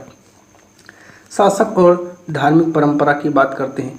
12वीं शताब्दी में गंग वंश के एक अत्यंत प्रतापी राजा अनंत वर्मन ने पूर्व में पुरुषोत्तम जगन्नाथ का शाब्दिक अर्थ दुनिया का मालिक जो विष्णु का पर्यायवाची है के लिए एक मंदिर बनवाने का निश्चय किया। जगन्नाथ मूलतः एक स्थानीय देवता थे जिन्हें आगे चलकर विष्णु का रूप मान लिया गया। उनके बाद जो है 1230 में अनंग भीम तृतीय ने अपना राज्य पुरुषोत्तम जगन्नाथ को अर्पित कर दिया। स्वयं को जगन्नाथ का प्रतिनियुक्ति घोषित कर दिया। राजपूत और शूरवीरता की परंपराएं बात करते हैं। ब्रिटिश लोग उस क्षेत्र को जहां आज का अधिकांश राजस्थान है राजपूताना कहते थे। इससे समझा जा सकता है कि इस क्षेत्र में अधिकांश लोग राजपूत थे। राजस्थान में राजपूतों के अलावा अन्य लोग रहते थे। अक्सर यह माना जाता था कि राजपूतों ने राजस्थान को एक विशिष्ट संस्कृति प्रदान की है। लगभग 8वीं शताब्दी से आज के राजस्थान के अधिकांश भाग पर विभिन्न परिवारों के राजपूत राजाओं का शासन रहा। पृथ्वीराज एक ऐसा शासक था जो ये शासक ऐसे सूरवीरों के आदर्शों को अपने हृदय में संजोए रखते थे जिन्होंने रणक्षेत्र में बहादुरी से लड़ते हुए अक्सर मृत्यु को वर्ण किया है मगर पीठ नहीं दिखाई। कत्थक शब्द कथा से निकला है। संस्कृत तथा अन्य भाषाओं में कहानी के लिए प्रयोग किया जाता है। कथक मूल रूप से उत्तर भारत के मंदिरों में कथा यानी कहानी सुनने वालों की एक जाति थी। ये कथाकार अपने हाव भाव संगीत से अपने कथावाचन को अलंकृत किया करते थे। 15वीं तथा 16वीं शताब्दी में भक्ति आंदोलन के प्रसार के साथ कथक एक विशिष्ट नृत्य शैली का रूप धारण करने लगे। राधा कृष्ण के पौराणिक आख्यान कहानियाँ लोकनाट्यों के रूप में प्रस्तुत किए जाते थे, जिन्हें रासलीला कहा जाता था। रासलीला में लोक नृत्य के साथ कथाकार के मूल हाव भाव भी जुड़े होते थे। आगे चलकर यह दो परंपराओं अर्थात घरानों में फला फूला। राजस्थान के जयपुर राज दरबारों में और लखनऊ में अवध के अंतिम नवाब वाजिद अली शाह के संरक्षण में एक प्रमुख कला के रूप में ये उभरा था। नृत्य शास्त्रीय नृत्य कौन कौन से हैं तो देखिए, भरतनाट्यम तमिलनाडु में, कथकली केरल में, ओडिसी में, कुचिपुड़ी आंध्र प्रदेश में, मणिपुर में है। लघु चित्र की बात करते हैं, क्या है देखिए, लघु चित्र छोटे आकार के चित्र हैं जिन्हें आमतौर पर जल रंगों से कपड़े या कागज पर चित्रित किया जाता है। प्राचीनतम लघु चित्र तालपत्रों अथवा लकड़ी के तख्तों पर चित्रित किए जाते थे। इनमें सर्वाधिक सुंदर चित्र जो पश्चिम भारत में पाए गए जैन ग्रंथों को सचित्र बनाने के लिए प्रयोग किए गए थे। मुगल बादशाह अकबर, जहांगीर, शाहजहां चित्रकारों को संरक्षण प्रदान करते थे। 17वीं शताब्दी के बाद वाले वर्षों में आधुनिक हिमाचल प्रदेश के इर्द गिर्द हिमालय के तलहटी के इलाकों में लघु चित्र कला की एक साहसपूर्ण एवं भाव प्रवण शैली का विकास हुआ, जिसमें बसोहली शैली कहा जाता है। जो सबसे लोकप्रिय पुस्तक चित्रित की गई थी वह थी भानुदत्त की रसमंजरी। मोस्ट इंपॉर्टेंट है, याद कर लीजिएगा। बात करते हैं कुछ शब्दों की। पीर फारसी भाषा का शब्द जिसका अर्थ है आध्यात्मिक मार्गदर्शक, जरूर याद कर लीजिएगा। जीवन, इसका मानना है कि पेड़ पौधे जड़ वस्तुओं प्राकृतिक घटनाओं में भी जीवात्मा होता है। मछली भोजन के रूप में मछली पकड़ना बंगाल के लोगों का प्रमुख धंधा है और बंगाली साहित्य में मछली का स्थान पर उल्लेख मिलता है। मंदिर और बौद्ध विहारों की दीवारों पर जो मिट्टी की पट्टियाँ लगी उनमें भी मछलियों को साफ करते हुए टोकरियों में भरकर बाजार ले जाते हुए दर्शाया गया है। ब्राह्मणों को समिष्ट भोजन करने की अनुमति नहीं थी, ठीक है, लेकिन स्थानीय आहार में मछली की लोकप्रियता को देखते हुए ब्राह्मण धर्म के विशेषज्ञों ने बंगाली ब्राह्मणों को इसमें ढील दे दी है।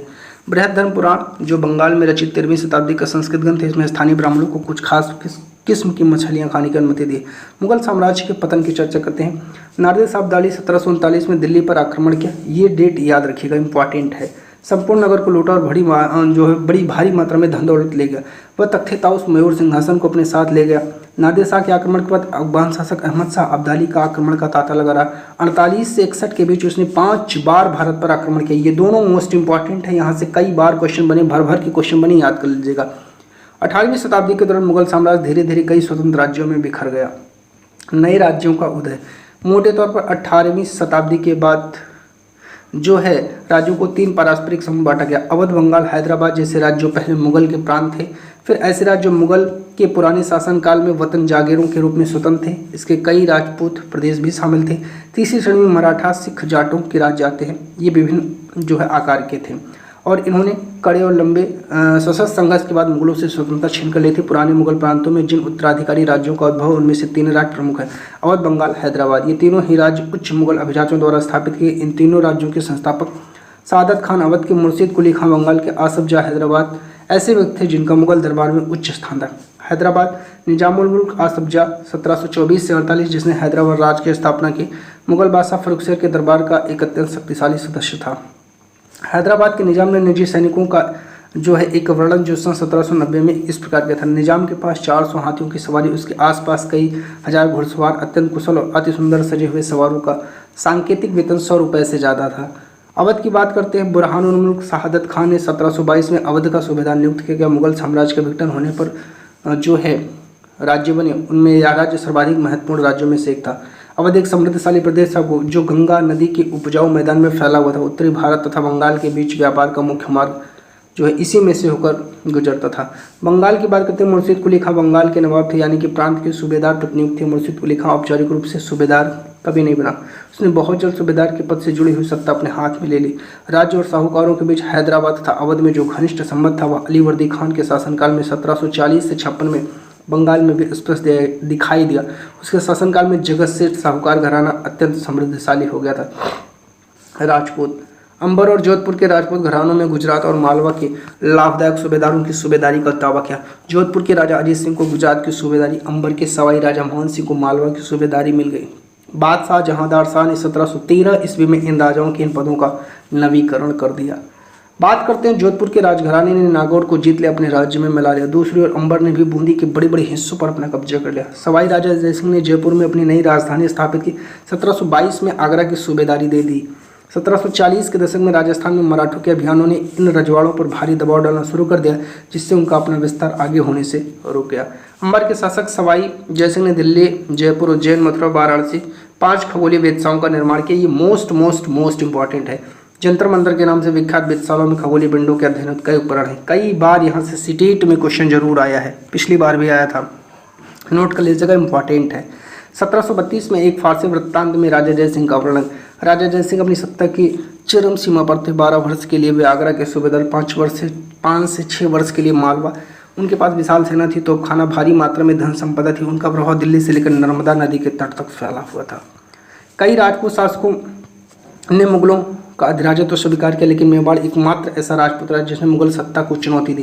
राणा प्रताप 1752 में उदयपुर तथा मेवाड़ के बड़े क्षेत्र पर नियंत्रण के साथ मेवाड़ की राजगद्दी पर आसीन हुए। राणा प्रताप के पास मुगल अधिराजत्व को स्वीकार करने के लिए कई दूत भेजे गए, लेकिन उन्होंने अपने निर्णय पर अटल रहे। सिख गुरु गोबिंद सिंह ने 1699 में खालसा पंथ की स्थापना से पूर्व उनके पश्चात राजपूत और मुगल शासकों के खिलाफ कई लड़ाइयाँ लड़ी। 1708 में गुरु गोबिंद सिंह की मृत्यु के बाद बंदा बहादुर के नेतृत्व में खालसा ने मुगल सत्ता के खिलाफ विद्रोह किया। उन्होंने बाबा गुरु नानक गुरु गोबिंद सिंह के नामों वाले सिक्के गढ़कर अपने शासन को सार्वभौम बताया। सतलज और यमुना नदियों के बीच के क्षेत्र में उन्होंने अपने प्रशासन की स्थापना की। 1715 में बंदा बहादुर को बंदी बना लिया गया और 1716 में उन्हें मार दिया जाता है। 18वीं शताब्दी में सिखों ने अपने पहले जत्थों में और बाद में मिसलों में संगठित किया। इन जत्थों और मिसलों की संयुक्त सेना दल खालसा कहलाती। ये भी इंपॉर्टेंट है, कई बार पूछा जाता है। दल खालसा की बैठक में सामूहिक निर्णय लिए जाते थे, जिन्हें गुरुमत्ता कहा जाता था। सिखों ने राखी व्यवस्था भी स्थापित की थी। महाराजा रणजीत सिंह ने विभिन्न सिखों के समूह में फिर से एकता कायम करके 1799 में लाहौर को अपनी राजधानी बनाया था। मराठा राज्य एक अन्य शक्तिशाली राज्य था। 17वीं सदी के अंत तक दक्कन में शिवाजी के नेतृत्व में शक्तिशाली राज्य के उदय की शुरुआत हुई, जिससे अंततः एक मराठा राज्य की स्थापना हुई। शिवाजी का जन्म 1630 में शाहजी और जीजाबाई से हुआ था। अपनी माता और अभिभावक दादा कुंवरदेव के निर्देशन में शिवाजी कम उम्र में विजय पथ पर निकल पड़े। जावली पर कब्जे ने उन्हें मालवा पठारों का अविवादित मुखिया बना दिया, जिसने उनके क्षेत्र विस्तार का पथ प्रशस्त किया। बीजापुर और मुगलों के खिलाफ उनके कारनामे ने उन्हें विख्यात व्यक्तित्व बना दिया। अपने विरोधियों के खिलाफ प्रायः गोरिल्ला युद्ध का प्रयोग करते थे। गोरिल्ला युद्ध पूछा जाता है, शिवाजी प्रयोग करते थे। चौथ और सरदेशमुखी आधारित राज्य संग्रह प्रणाली की सहायता से उन्होंने एक मजबूत मराठा साम्राज्य की नींव रखी। शिवाजी का कार्यकाल है 1627 से 1680 ने शक्तिशाली योद्धा परिवारों देशमुखों की सहायता से एक स्थायी राज्य की स्थापना की। अत्यंत गतिशील जो है कृषक प्रचारक मराठों की सेना का मुख्य आधार बन गए। शिवाजी ने प्रायद्वीप में मुगलों को चुनौती देने के लिए सैन्य बल का प्रयोग किया। शिवाजी की मृत्यु के पश्चात मराठा राज्य में प्रभावी शक्ति चित्तपावन ब्राह्मणों के एक परिवार के हाथ में आ गई, जो शिवाजी के उत्तराधिकारियों के शासनकाल में पेशवा या प्रधानमंत्री के रूप में अपनी सेवा देते थे। 1720 के दशक में मालवा में मराठा अभियानों ने उस क्षेत्र में स्थित शहरों के विकास व समृद्धि को कोई हानि नहीं पहुंचाई। उज्जैन सिंधिया के संरक्षण में इंदौर होलकर के आश्रय में फलता फूलता रहा। ये शहर हर तरह से बड़े और समृद्धशाली थे। वे महत्वपूर्ण वाणिज्यिक और सांस्कृतिक केंद्रों के रूप में कार्य कर रहे थे। मराठों द्वारा नियंत्रित इलाकों में व्यापार के नए मार्ग खुले। चंदेरी के क्षेत्र में उत्पादित रेशमी वस्त्रों को मराठों की राजधानी पुणे में एक नया बाजार मिला।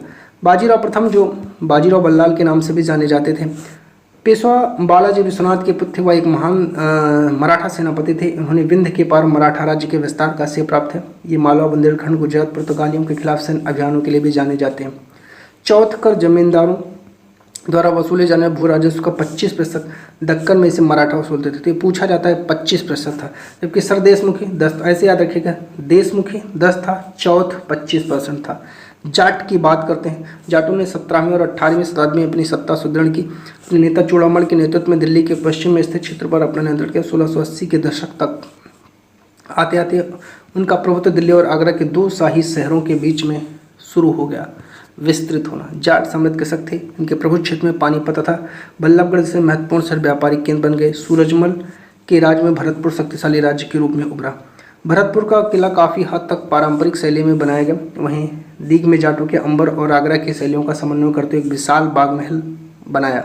शाही वास्तुकला में जिन रूपों का पहली बार शाहजहां के युग में जोड़ा गया, दीग की इमारतें उन्हीं रूपों के नमूने में बनाई गई थी। जाटों की शक्ति सूरजमल के पराकाष्ठा पर पहुंची, जिन्होंने 1756 से 63 के मध्य भरतपुर जाट राज्य को आधुनिक राजस्थान में संगठित कर दिया। सूरजमल के राजनैतिक नियंत्रण में जो क्षेत्र सम्मिलित थे उनमें आधुनिक पूर्वी राजस्थान, दक्षिणी हरियाणा, पश्चिमी उत्तर प्रदेश, दिल्ली शामिल थे।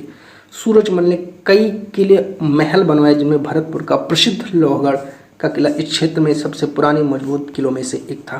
फ्रांसीसी क्रांति 1789 से 94। 18वीं शताब्दी में भारत की विभिन्न राज्य व्यवस्थाओं में जनसाधारण को अपनी अपनी सरकारों के कार्यों का हिस्सा लेने का अधिकार नहीं था। ऐसी स्थिति में पश्चिमी दुनिया में 18वीं शताब्दी के दशकों तक बनी हुई थी। अमेरिका 76 से 81 और फ्रांसीसी क्रांतियों ने इस स्थिति को और साथ साथ अभिजात वर्ग के सामाजिक और राजनीतिक प्राधिकारों को चुनौती दी। फ्रांसीसी क्रांति के दौरान मध्यम वर्गों, किसानों और शिल्पकारों ने पादरीगण और अभिजातों के विशेषाधिकारों के खिलाफ लड़ाई लड़ी। उनका मानना था कि समाज में किसी भी समूह के जन्मसिद्ध प्राधिकार नहीं होने चाहिए, बल्कि लोगों की सामाजिक स्थिति योग्यता पर निर्भर करनी चाहिए। फ्रांसीसी क्रांति के दार्शनिकों ने यह सुझाया कि सभी के लिए समान कानून और समान अवसर होने चाहिए। उनका यह भी कहना था कि सरकार की सत्ता लोगों से बननी चाहिए, जनता को सरकार के कार्यों में भूमिका अदा करने का अधिकार होना चाहिए। फ्रांसीसी और अमेरिकी क्रांति जैसे आंदोलनों ने धीरे धीरे प्रजाओं को नागरिकों में बदल डाला। तो प्यारे साथियों, इसी के साथ आपके 7th क्लास की NCERT कंप्लीट हो जाती है। इसका नोट्स, इसका PDF आपको चाहिए होगा तो कमेंट करिएगा, आप सभी को इसका फ्री PDF मिल जाएगा। इसके PDF का कोई चार्ज नहीं है। जिस भाई बंधु ने अंत तक पूरा वीडियो देखा है, देखिए वीडियो की स्पीड थोड़ा ज़्यादा है, अर्थात कह सकते हैं बहुत तीव्र गति से वीडियो को बनाया गया है। लेकिन आप सभी को पता होगा प्यारे साथियों कि समय के अभाव को देखते हुए कि समय बहुत कम है और एक कहानी के रूप में आपको पढ़ना है, आपको समझना है, कोई विशेष चीज़ें इसमें नहीं है। इम्पॉर्टेंट चीज़ों को मैं हाईलाइट करता गया हूँ, बताता गया हूँ। आप सब लोग इसको जल्दी से कवर कर लीजिएगा, ठीक है। और लगातार आपका प्रैक्टिस सेट चल रहा है। ज़्यादा से ज़्यादा सेशन पर जुड़ते रहिए, दोस्तों तक शेयर करते रहिए, मित्रों तक, भाई बंधुओं तक शेयर करते रहिए। आप सभी का चैनल पर जुड़ने के लिए बहुत बहुत धन्यवाद प्यारे साथियों।